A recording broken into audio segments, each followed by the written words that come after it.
Selamat bergabung di mata kuliah Paleontologi GL2171. Saya Mika Rizky Puspaningrum dari Kakak Paleontologi dan Geologi Kuarter, Fakultas Ilmu dan Teknologi Kebumian. Tema bahasan minggu ke-13 kita kali ini adalah mengenai fosil vertebrata. Kita akan mulai dengan pendahuluan. Kalian pasti sudah familiar dengan dinosaurus raptor yang dihidupkan kembali melalui rekayasa genetik di film ini.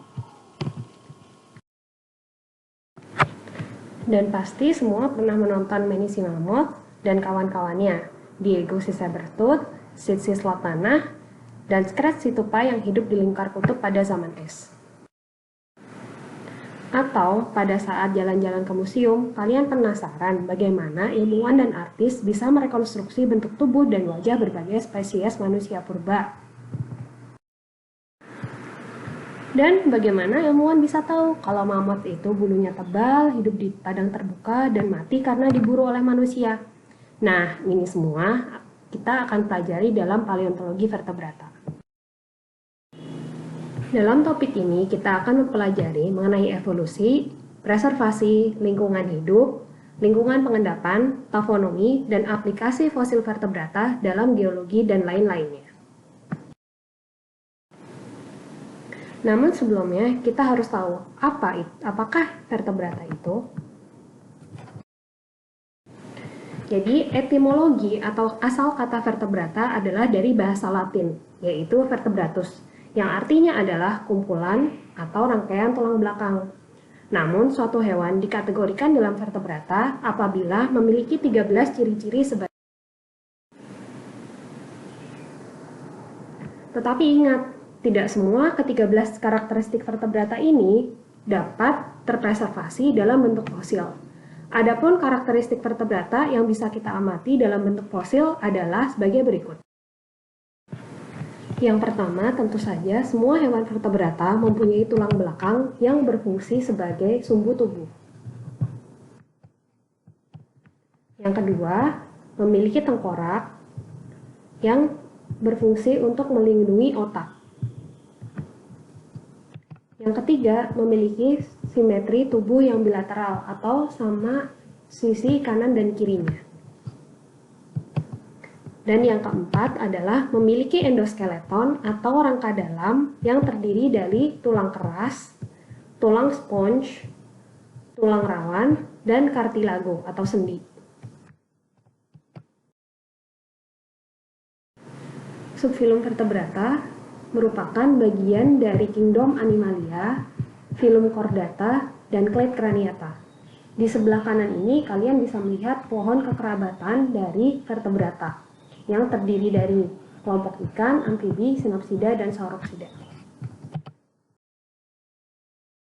Ingat pada saat di sekolah dasar bahwa vertebrata dibagi menjadi beberapa kelas, yaitu kelas Pisces atau yang terdiri dari ikan-ikanan, kelas amfibi, kelas reptilia, kelas aves, dan kelas animalia. Namun, pembagian ini merupakan pembagian yang tradisional.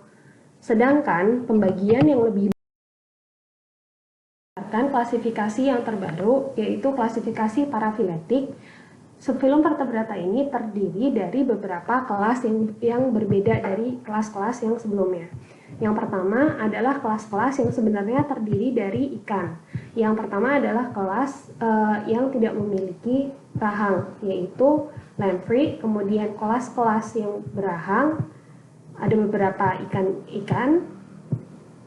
Kemudian kelas amfibia, kelas sinapsida yang terdiri dari mamalia termasuk notremata, marsupialia, dan taksa-taksa yang milik reptilia yang sekarang sudah punah tentunya.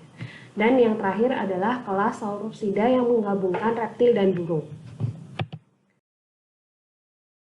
Contoh-contoh kelompok yang termasuk dalam kelas-kelas Pisces sensulato atau secara luas atau secara umum, dan juga kelas amfibia.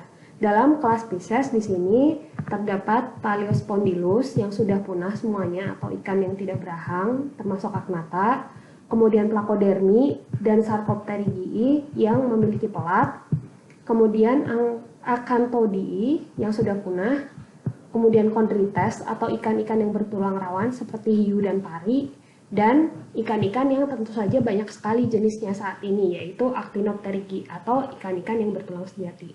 Kemudian dari kelompok amfibi sendiri kita mempunyai kelompok Lepospondylii yang semuanya sudah punah. Ini sebenarnya adalah amfibi tapi dia lebih mirip seperti ular karena bentuknya yang panjang. Tapi ingat, dia tidak seperti ular, dia memiliki kaki-kaki yang kecil dan terpisah jauh.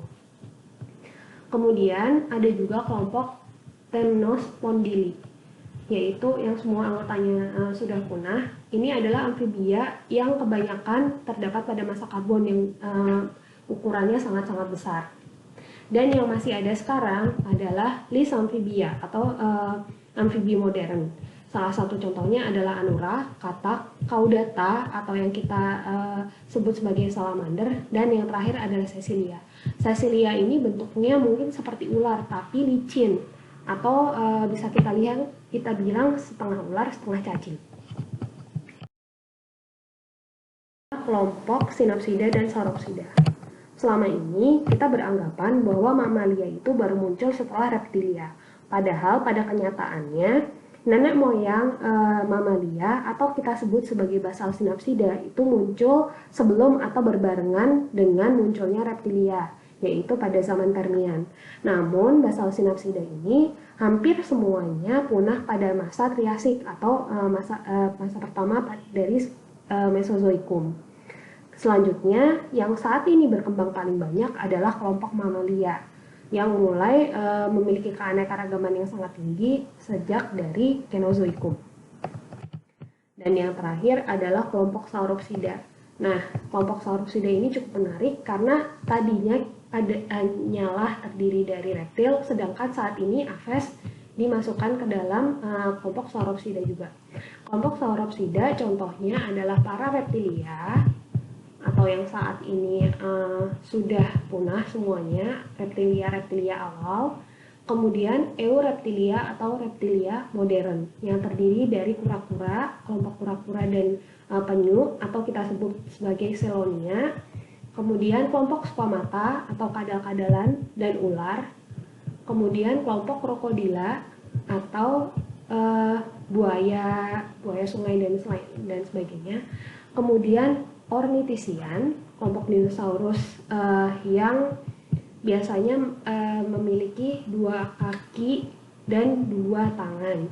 Kemudian kelompok Saurisian adalah kelompok dinosaurus yang berjalan dengan 4 kakinya. Dan yang terakhir dimasukkan dalam kelompok ini adalah kelompok Aves atau burung. Demikian bahasan kita mengenai karakteristik dan klasifikasi vertebrata. Pada segmen selanjutnya, kita akan membahas mengenai evolusi vertebrata.